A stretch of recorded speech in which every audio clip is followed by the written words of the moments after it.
a lot tougher today than it did yesterday, so it'll be interesting to see how the afternoon wave does. I know it's kind of supposed to, the temperature's going to drop. I don't know if the wind's going to stay up, but just, the course is in great shape, and it's a really good test for sure.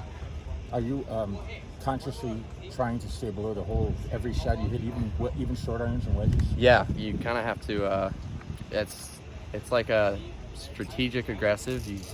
It borders on defensive, but if you do it the right way, you definitely get rewarded with uphill birdie looks and makeable putts. And so I didn't do a great job of that today, and that kind of showed just with my birdie output.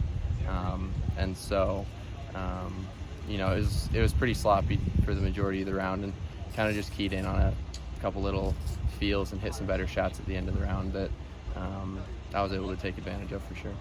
There are two over? Yes. It's entirely possible that could be leading at the end of the day. Yeah, like I said, it's really tough out here.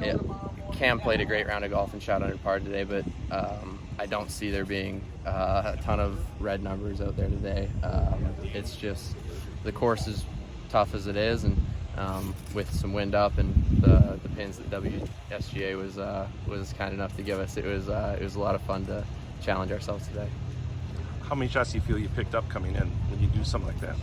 I mean, the closing 3 holes are actually pretty tough, especially with where the pin is on 16. It's got a bunch of slope around it, and I made a really good putt down the hill. So I think I probably, based off how the averages looked on those holes yesterday, I picked up probably like 4 or 5 shots on the field. So that's big for me. Just like I said, going into tomorrow in a better position with some momentum. It was nice to finally make a birdie today for sure. And last question is, do you remember when you went from being the bomb and gouge type of high school player that a lot of kids tend to be, to where you had to think around a course so that when you walk into a situation like this, you could flip that strategic switch on? Yeah, you've always been that. Although I've always had a little bit of the length advantage over a lot of guys, and with the temperatures this week and how firm the course is, it's kind of my game plan again to kind of go back to my bomb and gouge tactics that I had when I was younger.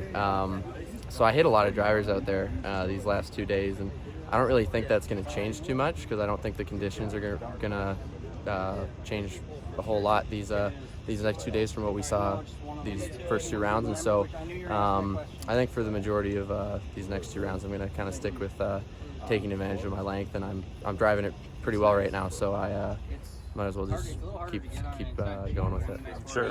Thanks, Piercen. Appreciate it.